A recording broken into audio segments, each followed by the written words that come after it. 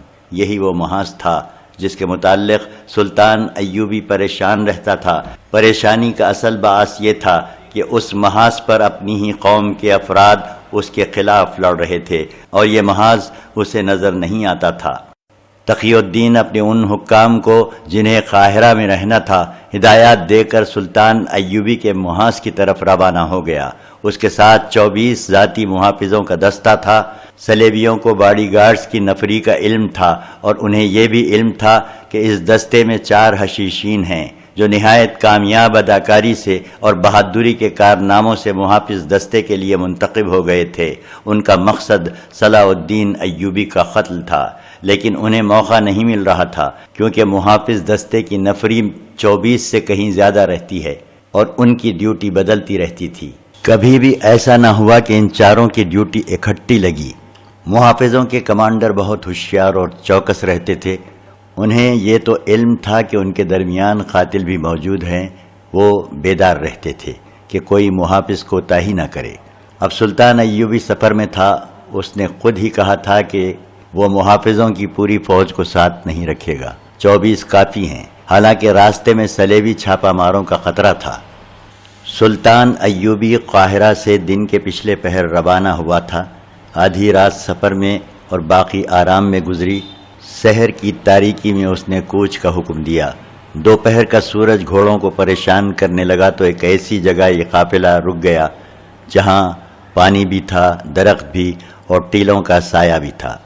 ذرا سی دیر میں سلطان ایوبی کے لیے خیمہ نصب کر دیا گیا۔ اس کے اندر سفری چارپائی اور بستر بچھا دیا گیا۔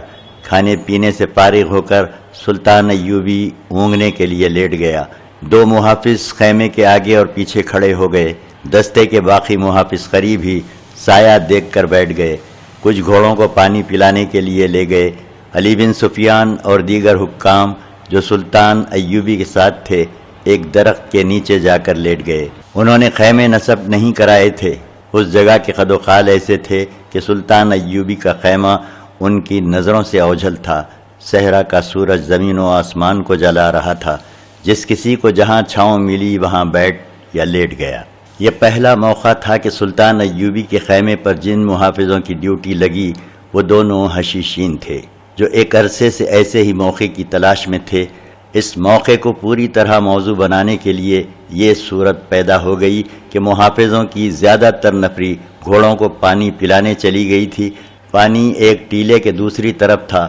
قافلے کا سامان اٹھانے والے اونٹوں کے شتربان بھی اونٹوں کو پانی کے لیے لے گئے تھے۔ جو محافظ ڈیوٹی والوں کے علاوہ پیچھے رہ گئے تھے ان میں 2 اور حشیشین تھے۔ انہوں نے اشاروں میں طے کر لیا۔ سلطان ایوبی کے خیمے کے سامنے کھڑے محافظ نے خیمے کا پردہ ذرا سا ہٹا کر اندر دیکھا اور باہر والوں کو اشارہ کیا۔ سلطان ایوبی اس حالت میں گہری نیند سویا ہوا تھا کہ اس کی پیٹھ خیمے کے دروازے کی طرف تھی۔ محافظ دبے پاؤں اندر چلا گیا۔ اس نے خنجر نہیں نکالا، تلوار نہیں نکالی، بلکہ اس کے ہاتھ میں جو برچھی تھی وہ بھی اس نے خیمے کے باہر رکھ دی تھی۔ ہر محافظ کی طرح وہ قوی ہیکل جوان تھا۔ دیکھنے میں وہ سلطان ایوبی کی نسبت دگنا نہیں تو 1.5 گنا طاقتور ضرور تھا۔ وہ دبے پاؤں سلطان ایوبی تک گیا اور بجلی کی تیزی سے سلطان کی گردن دونوں ہاتھوں میں جکڑ لی۔ سلطان ایوبی جاگ اٹھا۔ اس نے کربٹ بھی بدل لی، لیکن جس شکنجے میں اس کی گردن آ گئی تھی اس سے گردن چھڑانا ممکن نہیں تھا۔ اسلام کے اس جری جنرل کی زندگی صرف 2 منٹ رہ گئی تھی۔ وہ اب پیٹھ کے بل پڑا تھا۔ حملہ آور نے اس کے پیٹ پر گھٹنا رکھ کر ایک ہاتھ اس کی گردن سے ہٹا دیا، دوسرے ہاتھ سے سلطان کی شہرک کو دبائے رکھا۔ اس نے اپنی کمر سے ایک پڑیا سے نکالی، اسے ایک ہی ہاتھ سے کھولا اور سلطان ایوبی کے منہ میں ڈالنے لگا۔ وہ سلطان کو زہر دے کر مارنا چاہتا تھا کیونکہ گلا دبا کر مارنے سے صاف پتہ چل جاتا ہے کہ گلا دبایا گیا ہے۔ سلطان ایوبی بے بس تھا۔ پیٹ پر اتنے قوی ہیکل جوان کا گھٹنا اور بوش تھا، شہرک دشمن کے شکنجے میں تھی اور سانس رک گیا تھا۔ اس کا منہ کھلا ہوا تھا جو اس نے پڑھیا دیکھ کر بند کر لیا۔